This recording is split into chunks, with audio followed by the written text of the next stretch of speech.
Good morning. Welcome to the Transport Committee. Can I welcome members, officers and public to today's meeting of the Transport Committee. The main item for discussion today is the first part of our investigation into transport safety. Please make sure that your electronic devices are switched off or on silent mode. Can I also ask guests and members to position their microphones so that they can be heard clearly, but not by the neck. If you need to move it, just put it forward by the base, please, because it seems to be causing us problems. Also, hotspots. If anyone's got the hotspot on, could they turn that off? That does tend to interfere with the system. Thank you. There is a public Wi-Fi if you need Wi-Fi connection. Can I turn to Paul Goodchild and ask if we have any apologies, please? Yes, Chairman. Apologies for absence today from Assembly Member Moema, and Assembly Member Rogers is joining us remotely. Lovely. Thank you very much. Declarations of interest. Can we note the recommendations set out in item 2 and ask if members have any other interests to declare? No. No? All good. Can we then confirm the minutes of the committee held on the 5th of September 2023 to be signed off by me as a correct record? Agreed. Thank you. Then can we note the completed and ongoing actions arising from previous meetings of the Transport Committee and additional correspondence received? Noted. Yep. Thank you. So we now move to the main event, which is a question and answer session on transport safety. This is the first part of our investigation, and today we will be focusing on preventing deaths and injuries. Today's discussion will be split into 3 panels. I would like to welcome our guests for the first panel. Firstly, we have Mr. Tom Kearney, and he's a bus and safety campaigner. # London Bus Watch. Welcome, Tom. Thank you for giving us your time. We also have John Murphy, Regional Officer at Unite the Union. Welcome. And we also have Professor Andrew Morris, who's Professor of Human Factors in Transport Safety and Director of Internationalisation Design School, Loughborough University, who's attending remotely. What a lovely poppy you got there as well. I know it's not you, it's got one with a poppy. Right, good. So thank you very much for joining. And we shall now move to the questions, which is question 1, which is me. So here we go. So this is to all the panels. Perhaps if we start with you, John, and then we move to Tom, and then we'll move to our guest from the Loughborough University. So first of all, TfL recently launched a new bus safety strategy in September 2023. How would you assess it and the wider bus safety programme that it has been undertaking since 2016? John, please. Slow. The most recent one isn't very well published at all. It's certainly not something that's taken hold in the industry. And I'm reasonably confident that if you was to walk around bus garages, there'd be a lot of people who have no idea of what it's about, which is a bit of a shame, really, when you think you have the ability to communicate right down to the roots. But this is a bit of a fundamental problem, I think, with TfL, the actual travel of information. If you go back further, and I was thinking about this this morning, we've had several reports, such things like driven to distraction and the likes of which I believe that, which come from this committee. And again, where I started with very slow I think is probably the most accurate description I could give of it. I think the understanding of what, and I'm glad to see the colleague from Loughborough's here. I think there's a reluctance to accept what the actual cause is. I think there's a reluctance to take responsibility in TfL, and it's still driven by a willingness to blame. And the problem with blame, as opposed to taking responsibility, and unless you understand what's going wrong, unless we all take our part in the responsibility, we can't seriously start to address things. Fatigue is a classic example. We now have TfL introducing different sorts of artificial intelligence machinery and stuff to recognise fatigue after it's happened. But there's no measures been put in place yet to prevent it. So we tend to be reactive rather than proactive. I'll stop there rather than steal all the oxygen.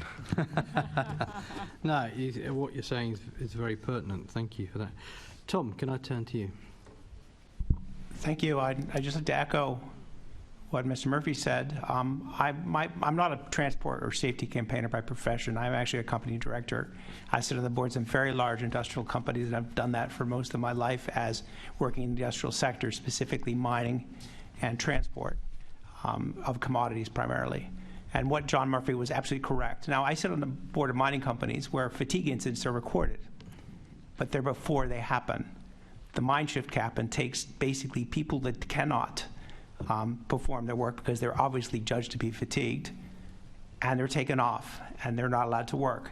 Those fatigue incidents are measured, and we get performance of those every board meeting. So preventive measures, you'd mentioned prevention of accidents, prevention of people being killed and seriously injured. And it's absolutely true. Preventive means actually being forward-looking and, most importantly, preventing the incidents of fatigue, for example. Fatigue driving is absolutely the issue bus drivers that I'm in contact with say is the most absolutely important thing. They work 10, 12 hours a day, and then they don't have any time to sleep because they've got their own families and obviously own issues. And if you're rostering these people 5, 6, 7, 8 days in a row, plus rest day working, you're talking about someone who cannot perform their job in a way that's safe for anyone, including themselves. Take away toilets on 1/4 of the routes and make them perform in 40 degree cabs, you're actually just compounding the issue. They see nothing of the fact that they've got passengers and all kinds of issues on London's roads. So preventive means actually looking very, very granularly at the working conditions bus drivers face, because from my perspective as a company director, we wouldn't allow them because we would be in jail for creating conditions that are guaranteed to kill and injure. One last comment I make, I'm wearing a poppy today with a TfL badge, and that's in honor of the 150 people that have died from bus safety incidents since I was nearly killed 14 years ago next month. Thank you. Thank you. Professor Morris.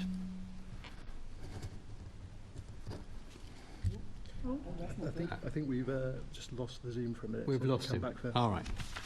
We will come back to you, Professor Morris, if you have any comments to make on that section. I'm now turning to Assemblymember Garrett. Thank you, Chair. If I can ask you, John, first of all, thinking about the number of people killed or seriously injured by bus, it's increased. So obviously we've had this pandemic period which kind of throws every figure on every topic known to man. So we're sort of thinking about comparing the pre-pandemic norm with where we are now, sort of post-pandemic. What we're seeing is that people hospitalised and killed by buses has increased, compared with before versus now. I was just wondering if there are trends that you or your members are seeing that you think are contributing to that, because obviously the trend should be down. It's it's at best flat and it's really slightly going up. So what do you think are the trends that are driving that? I think it's really important to notice the way that the streets are changing nowadays. And one of the standout things, and I don't know if anyone's ever seen it, anyone here ever nearly been run over by a scooter? A scooter that travels at about 30 miles an hour, weaves in and out of traffic. We don't necessarily, and bear in mind, the roads that we have, 100, 200 years old, we don't necessarily have the roads to cater for what we've got here. We historically had blind spots on lorries and buses that were involved in incidents with cycles. I think it's moved. That's still a risk that's still there. Obviously, big vehicles, small vehicles colliding with one another. You look at different parts of Europe and we tend to filter off the traffic. So I think it would be difficult to ignore a correlation between the introduction of the cycles, the scooters, in conflict with heavy vehicles. I think if you look at the actual... that aside, if you look at the actual bus industry, and some of the things that have been said already are quite relevant. Shifts are getting longer, pay is getting harder, and I know, obviously being a trade unionist, I'm going to moan about the members' pay, but the problem you have is if you reduce the pay, people's bills don't reduce with that, so they have to work more hours to collect more money, and then you expose them to further increases in fatigue.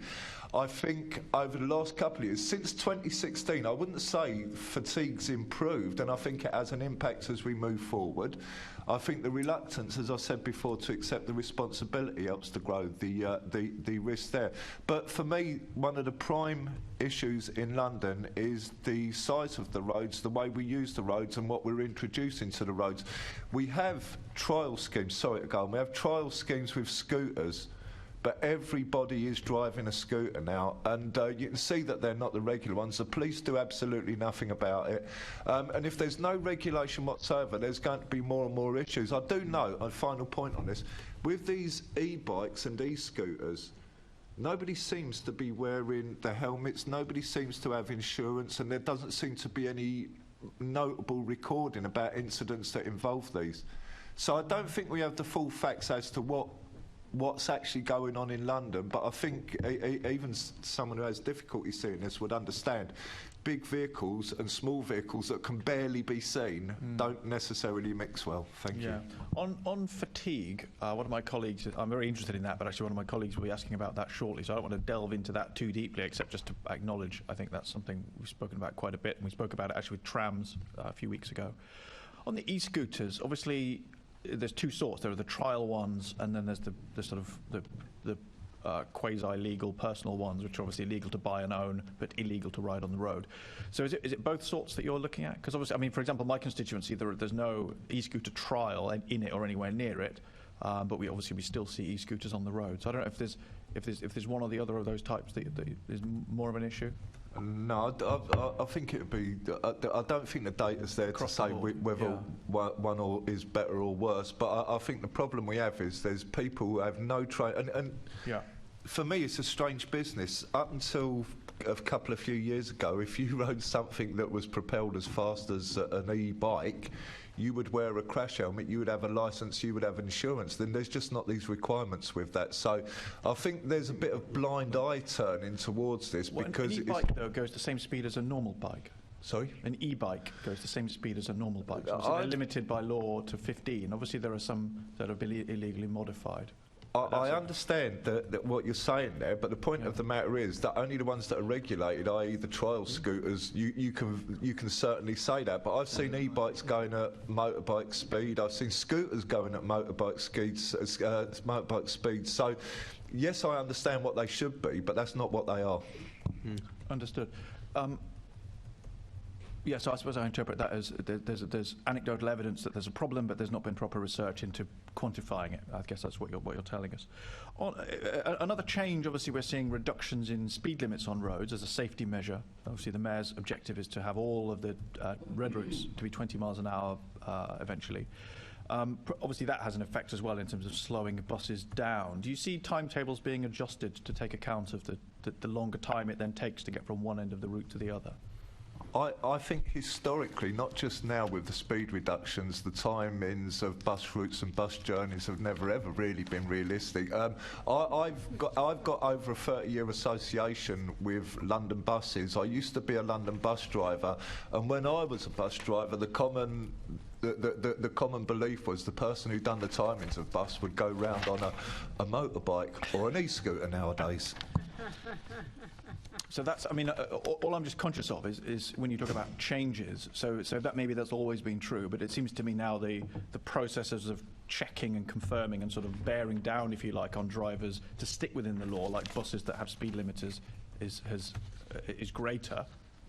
But if the timetable hasn't changed, I mean, does that have an impact on safety? Presumably if drivers feel they need to try to keep going and make time. Look, I want to be clear about this. London bus drivers are the most professional drivers on the road, in my personal opinion, out there. So they're not. What I don't want to do is create this myth that they're herring and tearing about, because that's certainly not what they're doing. By and large, even before speed restrictions were put in place, bus drivers stayed within the law, because if they don't, they lose their licence and that's their job gone in turn. So this isn't about the bus driver, and I don't think it's necessarily about the speed. There's always been a pressure to maintain time on London buses and to maintain distances between buses. So I don't think that's necessarily changed for better or worse. I think it's still there, always was there. Understood. In terms of, obviously you hinted a bit about data and lack of it. Do you think that TfL make enough data available in terms of, accidents, particularly serious ones, hospitalisations, fatalities? Do you think we have enough visibility as drivers, as operators, as scrutineers, as the general public? Is there enough information from TfL, do you think, about what's going on, what are the drivers of accidents? I think there probably is enough information, but it's not about obviously it's going to be about the quality of the information and what you actually do with the information. Now, for me, personally speaking, and I might just be Mr. Anti, but for me personally speaking, a lot of this information comes back, and it goes back to that thing about lies, damn lies, and statistics. I think there's a willingness, and not just with TfL, but with a lot of corporations, to interpret the data in the way that you perhaps want to be interpreting it. So I don't think it's necessarily a case of there's not enough information. It's about how we use the information. Okay, Tom, did you have anything to observe on that? Don't forget to turn your mic on. Thank you. I think Mr. Murphy pointed out an important point. The roads have changed, and you pointed out a point that the contract conditions, the priorities of the contracts haven't changed. In other words, timeliness is hugely important. That is the primary factor by which the bus companies are rewarded on. Other issues that have changed is the number of bus drivers has decreased. The mileage they're doing is decreased, and actually the number of buses on London's roads have decreased. Looking at some of those vectors, that data is published. Look at those vectors, you expect that crashes and safety incidents would decrease because there's less of a presence of these on the road, but it's not the case. The other issue is about the workforce. We know that bus companies are using more and more agency drivers. If we don't know how those TfL has said that's up to the bus agencies who for these drivers to vet them and make sure everything's okay. But the point is, if you have more and more agency drivers who aren't vetted, these are mom and pops basic operations that are hiring these drivers, then you've got a situation where the workforce might not be dedicated to safety, might not be inured with the strong safety culture across bus drivers, across unions, and they might risk things. They might actually listen to their controller, which tell them they have to make time. And as a result, I think we have a big problem here that the workforce has changed and TfL's metrics for measuring performance haven't. Understood. And actually, Tom, you were talking earlier about being a company director. One of the things I was surprised to notice, so it's actually possible to find the data on how many accidents there are, how many hospitalisations, how many deaths due to buses on London's roads. It's quite a lot. It's quite hard to get the data. I was a bit surprised to find that the Commissioner's report to the TfL board doesn't seem to routinely include that information. Is that, I was very, very disappointed by the fact that the mayor rejected your very modest, it's not a big ask to say, if Vision Zero is important, why don't you report the deaths and serious injuries generated from the only operation you actually control? TfL, there's a lot of arm waving. There's a lot of reasons why they can't do things. But the thing that's staring them in the face and the mayor in the face is that he actually controls one fleet in London. He's the monopoly buyer. He's the monopoly buyer of bus services. And if he can't change contracts to make safety a priority, like Boris Johnson on the 1st of February of 2016 promised, and the first thing that Mayor Khan ditched in his world-leading bus safety program, then we have a problem. We have a mayor who's not using the contract rights that he has to enforce safety. Okay, thank you, Tom. I see John from Loughborough University back with us. I don't know. Andrew, sorry, I'm looking at the wrong page. Andrew, even, also at Loughborough University. I don't know whether I think you went and came back, so I don't know if you missed part of what we were just saying. I was just looking at the drivers of safety trends on buses in London, and particularly looking at the pre-pandemic trend versus now, and kind of cutting out those couple of years. Seems to be getting worse, not better. Whether you had any thoughts on what were the drivers of that, and in particular whether there were key findings from work that Loughborough University has done on this, that you would like to bring to our attention? Yeah, I have sort of joined the conversation a bit halfway through here because I'm here in Melbourne in Australia and the connection is obviously not so good. So hopefully you can hear me. And apologies if I do repeat any of the discussion points that you already covered. I will say something about fatigue later because I know that's quite an important thing on the agenda. And we did quite a large study on fatigue that I can report on during some point during the meeting. I'm interested in the bus safety strategy simply because, as somebody made the point, there is a big move to reduce speed limits to 20 miles per hour, but part of the bus strategy is to increase journey speeds. So those sort of things are a little bit contradictory, and they also impose stress on drivers who are already stressed quite a bit by what's going on in the bus cabin anyway, dealing with being the customer interface and having to meet very, very busy schedules, which in turn has an effect on perhaps the comfort and safety of the drivers. But one of the things we have picked up on in the past is the crash reporting that I think already has been mentioned. There is quite an inconsistency of data across all of the bus operators. So they all have an obligation to collect data when incidences occur on the roads, and even more so if there is a fatality or a serious injury. But there's a very inconsistent approach to that. So if you go to one bus operator, they'll have one type of protocol which give you one type of information. If you go to another operator, then it's completely different. So there's no consistency about what's been sort of fed into the database that TfL ultimately manage. And it is our view that there needs to be a complete overhaul of the reporting systems that are used or implemented whenever a serious crash occurs involving buses, so that a consistent approach is taken amongst the bus operators and they do a very in-depth examination of the nature and circumstances of that particular crash, so that the data that's coming in across the board within the TfL region is consistent and then can be analysed to provide the evidence base for policy making. That's very interesting. So do you have you did break up slightly there, but I think what you were saying was that there's inconsistency between bus operators in how they investigate safety incidents, and you think there should be consistency. Do you have a blueprint of what that, a sort of recipe, if you like, of, you know, if you do it this way, this would be a good standard approach across the board? We've used various protocols in the past, and I think any of those could be modified quite simply into something that could be consistently applied. But I wouldn't say we've got something that's sort of oven ready, if you like, ready to go and can be implemented immediately. But with a few modifications, I think it wouldn't be too difficult to come up with some sort of reporting system that could be consistently applied amongst the bus operators. I think having the evidence is really crucial to being able to formulate policy that's based on what's really happening in real world accidents. I think that's fundamental to safety. Yeah, so I agree. So fundamentally, it's about having a consistent approach across the board. I think that's important. Correct, yes. The other thing you just hinted at was this tension between speed limits, which are reduced for safety, and then the pressure that puts on the driver. I don't know whether you... we heard from John earlier about, you know, perhaps not the new problem of timetable pressure. I mean, presumably you would like to see a review of the routes, so that of the timetables. I mean, so that if when a bus driver sets off along a route, the amount of time that they're required to take to complete that route is sort of assessed against reality, rather than, I don't know, whatever historical time has been set against it. Well, that would make sense in my opinion. I mean, part of the bus strategy says that faster journeys must be part of it. So a faster and more efficient network will 10% quicker than 2015, for example.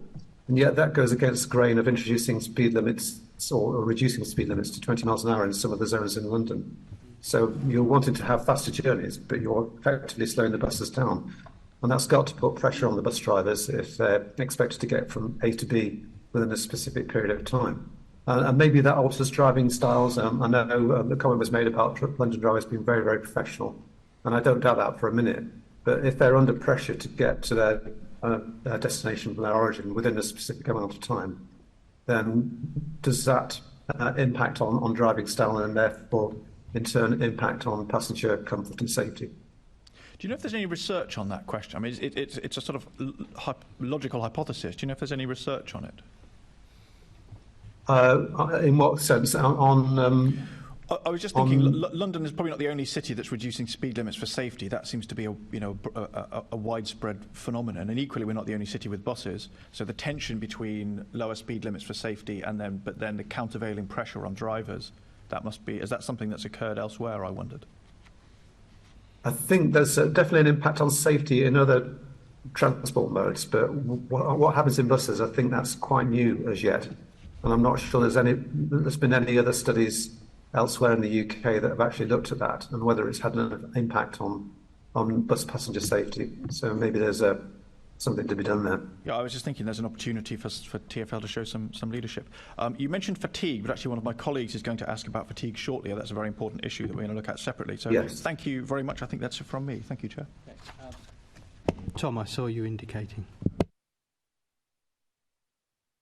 The International Bus Benchmarking Group data, which Caroline Pigeon successfully campaigned for TfL to release every year, shows TfL benchmarked to other international worldly cities. And this is all standardized. It's run out of Imperial College. And the 21 data shows that TfL ranks the lowest quartile for vehicle collision safety. Average commercial speed, it's again on the lower group. And punctuality, it's higher. Cost efficiency per vehicle is it's in the middle. For commercial income per vehicle, it's toward the highest. And network efficiency, and this is the important thing to remember, 60% the cost of a bus is the driver. And anything that claims that the system's getting more efficient, that's returning money outside the system, is disproportionately affecting the pay packet of the bus driver. So just remember, any efficient network is going to disproportionately affect people that are currently in the system. So I would argue this benchmarking data, they won't let you compare the other cities, but this contains basically the solution to the riddle. If you incentivize time and pay for time, safety will suffer. John, you indicated. Yeah, thanks, Chair. Look, I think I need to say this because I mean, there's always a danger that the minutes might not accurately reflect what we're saying. Look, there should be no objection to managing speed limits and reducing speed limits. I think it's proven that a lower speed impact has less of an impact, but. There's a massive difference between the appropriate running time for each trip and the speed limit, and we mustn't confuse the two. I'm not in favour of increasing the speed limits. I think the slower the better, and it's certainly better for our children or everyone who uses the roads. It's about measuring and giving the appropriate time for the drivers to operate in. Thanks, Chair. So just a quick one to Tom on bus speeds. Have you got any information on bus speeds? Yeah. TfL is very, very, very very meticulous about giving bus speed data. And bus speed data, as you know, across the network has gone down since 2016 as congestion has increased. Okay, thank you. All right, Assembly Member Pigeon. Thank you very much. I've got a question to you all about the bus safety standard. So I wondered what your thoughts are on the impact of the bus safety standard in increasing the safety specifications on London's bus fleet. It seems, certainly from outside, that TfL is leading the way in this area. But is it prioritising the right things? Does it get the right balance between looking at the new fleet but also retrofitting sort of technology to the existing fleet? Because we know buses are having to work longer in London because of budget pressures. Perhaps I could start with you, John. No, is the short answer. I don't think it's geared up for the right way. I think the way we're looking at now, look, since 2012, one of the biggest and I made a note of it here, we've been driving around with vehicles that have accelerator and brake pedals that don't meet any sort of ISO standard. They're to the minimum level, but do we strive to achieve the minimum level or do we look for something better? I'd say surely we look for something better.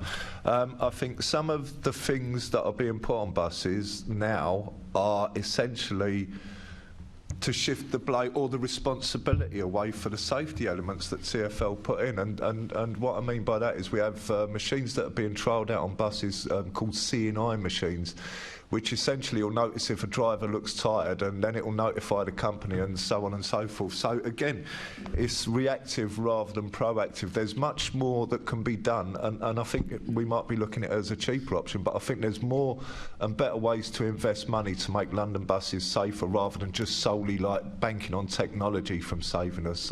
Don't know if that answers. But what about some of the other safety things, the sort of new, I'm going to say, mirrors that aren't mirrors and all that sort of thing? Yeah, what about that? What's your take on that? And this is the point that I'm making. A mirror that isn't a mirror, a camera instead of a mirror, do you know, it looks exactly the same.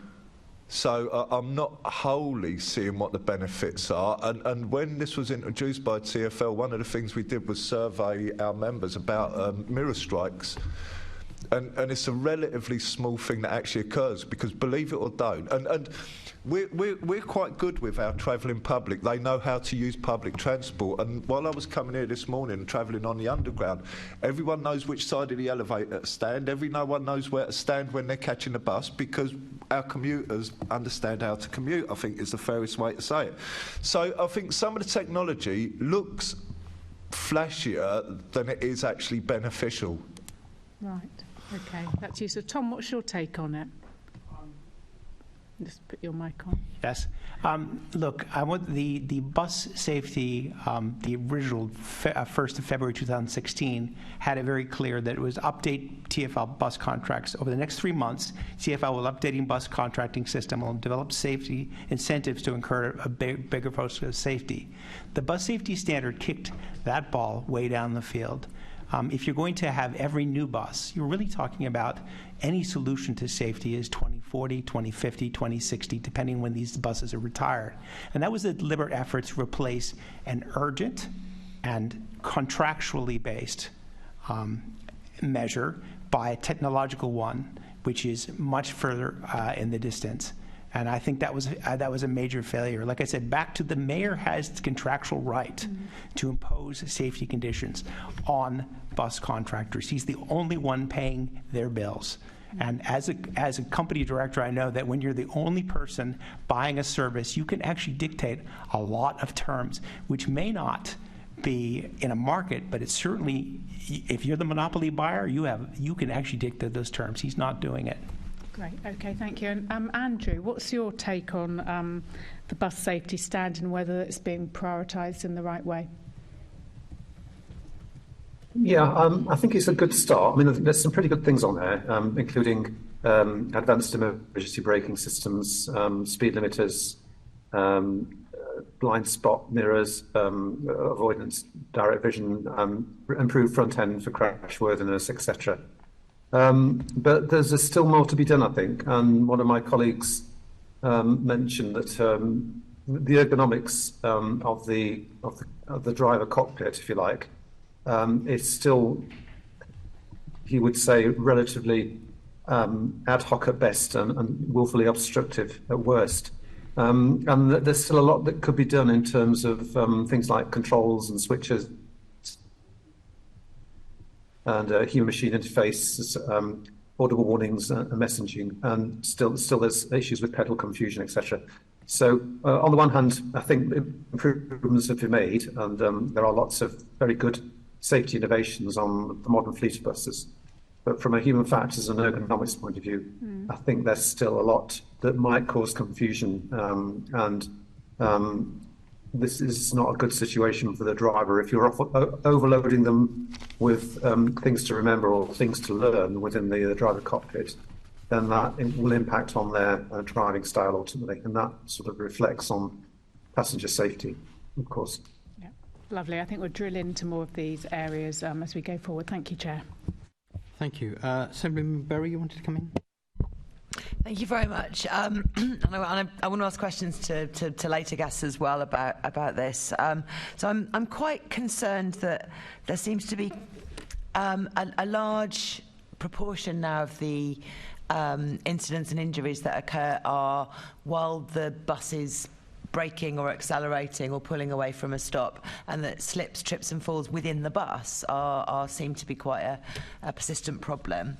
And so while we're looking at technology, I wanted to ask John particularly about advanced emergency braking, the automatic braking that occurs when it detects something.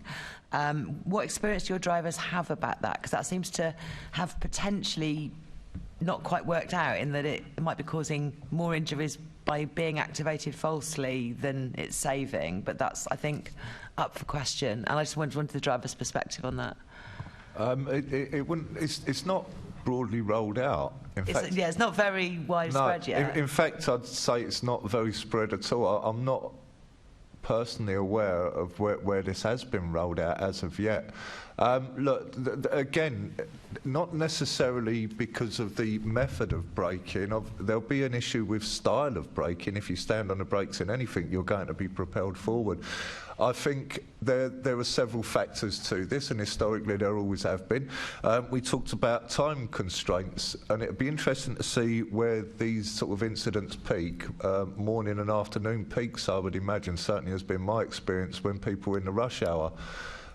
This is also affected not just by the braking or the driver's perception of how the road's panning out, and as a professional driver you're meant to plan a quarter of a mile ahead. But you can only do what you can do, and if there's people cutting in front of you, then obviously you have to respond to that. And it goes back to the point I made previously. We have bus lanes. It's about the roads and their how we use them. But as well as that, if we want to reduce these sort of accidents, as soon as we start to take responsibility, then we can start to address this. Handrails make a massive difference. If people have got something to hang on to, they're less likely to fall over. And I'm not opposed, but it's a difficulty of two situations we have to be in. Buses have to be accessible, and quite rightly so. But as a consequence of that, that makes the gaps bigger, where we've got things to grab hold of and hold on to. Railings and bars perhaps aren't as closely posted as we can as we go through there. Time restraints will have an impact, because if you've got to get from A to B in double quick time and you're 10 minutes late, or you're finishing, and historically it's always been towards the end of duties where incidents have happened, then obviously accelerating and braking can have an impact. But like I say, and I really do want to be clear about this, 90% of the people I represent are, more than 90, I'd say 95, 90 and upwards, are proper professional people who do the job in a certain way, and sometimes consequence takes control of this circumstance. Sorry. All right, thank you. That's really, really helpful. Cheers. Can I put the same question to Andrew from Loughborough, just if you have any perspective on these new technologies, and how best to sort of test them for unintended consequences, I guess, before we roll them out? Yeah, I mean, it's a really important point, and I'm not sure whether we know enough about them on buses as yet. We know a lot about AEB systems on cars, and they work highly effectively in preventing collisions with pedestrians. And so you would imagine that translates over onto buses in turn. But then there is the knock-on effect of if they do brake sharply, or if they have a false positive reading of a situation and brake without any sort of warning, then obviously there's a knock-on effect with passengers on the bus who may be thrown forward unexpectedly. So grab handles is the obvious thing. Everybody should have access to grab handles, but then you've got the issues of where you put things like wheelchairs and pushchairs, etc. So with all these things, the previous speaker correctly said, it's a trade-off. The only thing you can do really is just to monitor these things as they become standard fitment, to see what sort of impacts they are actually having on the passengers. Until the data becomes available, I don't think we can sort of draw any conclusions at this stage.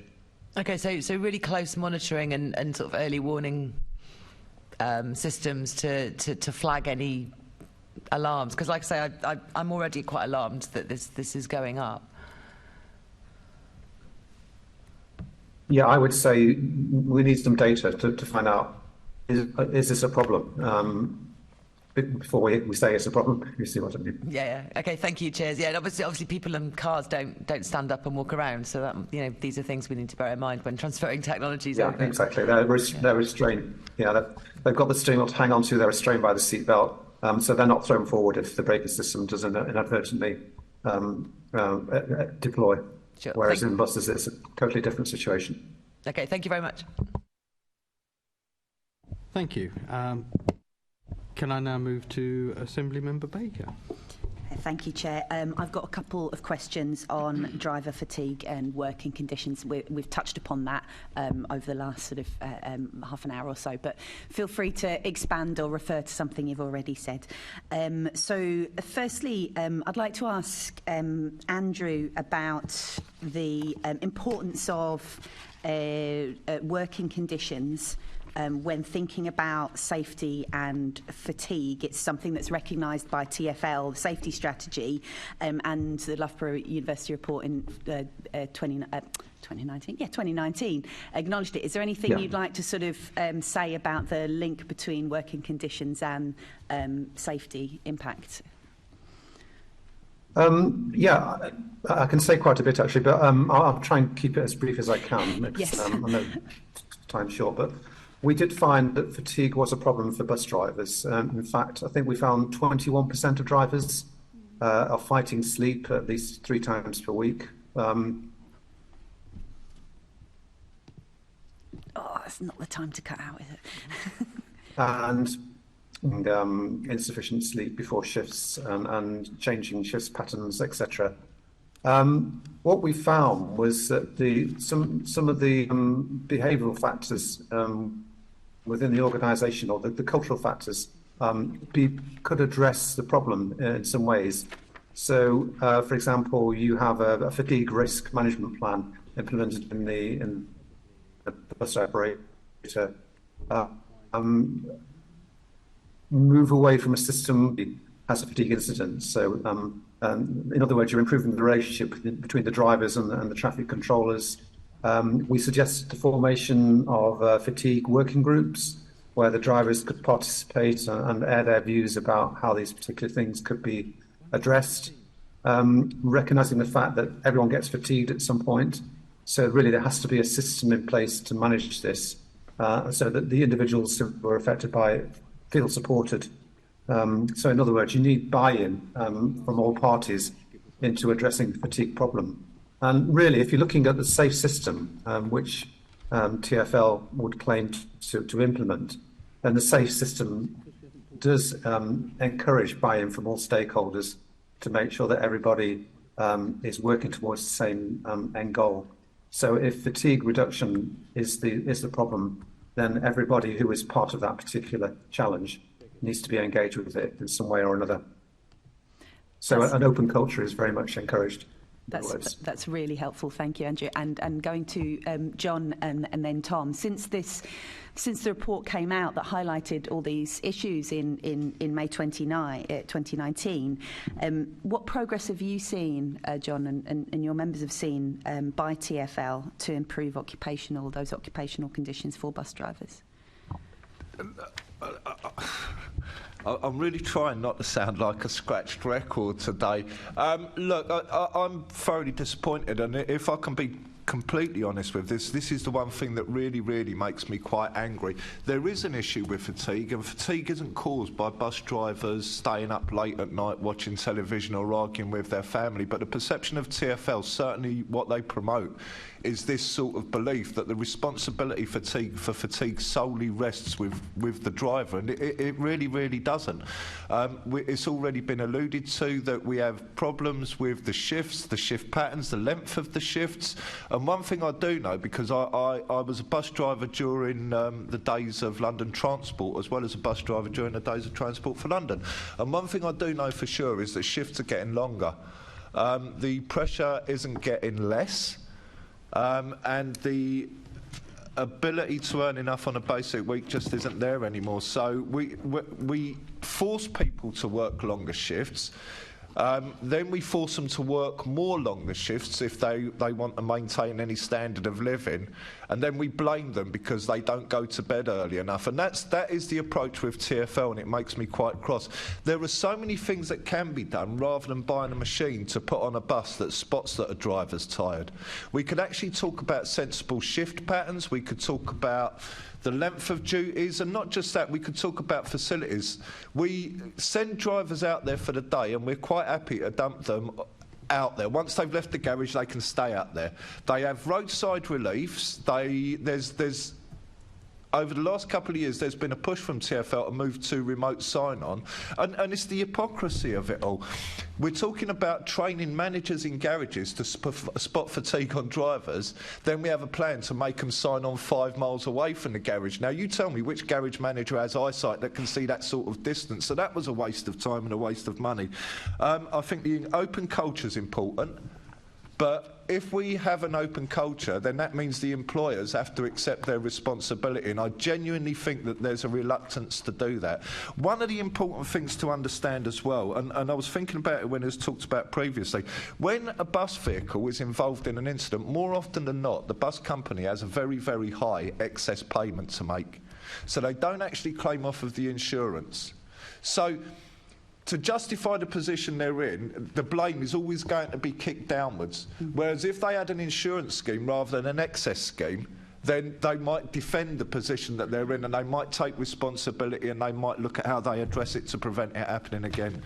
I hope that's answered what you was asking. That's really helpful, thank you, John. And Tom, so that question of are you aware of, since 2019 and report, any improvements? I think the bus safety standards can be summed up as the beatings will stop when morale will improve when the beatings stop. There's the issue of blame, the mutualization of risk. The TfL operation pushes risk down the system to deliver it either to the victim, and then if the victim doesn't claim, then it's the bus driver. That's the period. And as a result, we just saw a safety notice that went out to everyone about someone, apparently a pedestrian or a passenger fell out a door, might have been injured. And then TfL sent something down, and all the bus drivers then had to inspect loose doors. Well, I'm thinking that then becomes the bus driver's problem for something that's structural. They didn't indicate that it was a particular bus model, a particular bus operator. It became the bus driver's problem. Everything becomes the bus driver's problem. But speaking as someone who's survived critical injuries, it's the victim's problem first, and usually victims don't come forward because they're either traumatized or they're dead or they just want to get on with their lives, which I would love to do. Thanks, Tom. Thank you. Just to both of you sort of covered the general areas, but just to pick up on a couple of specific issues around safety training. So, John, you mentioned sort of having an open culture.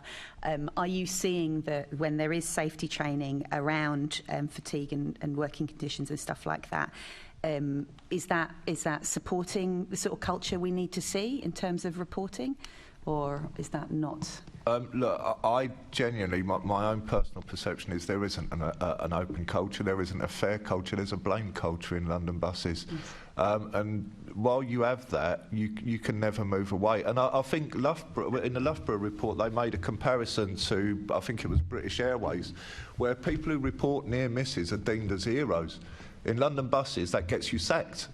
So we're quite a distance away from that, and it really is about kicking the responsibility down the line.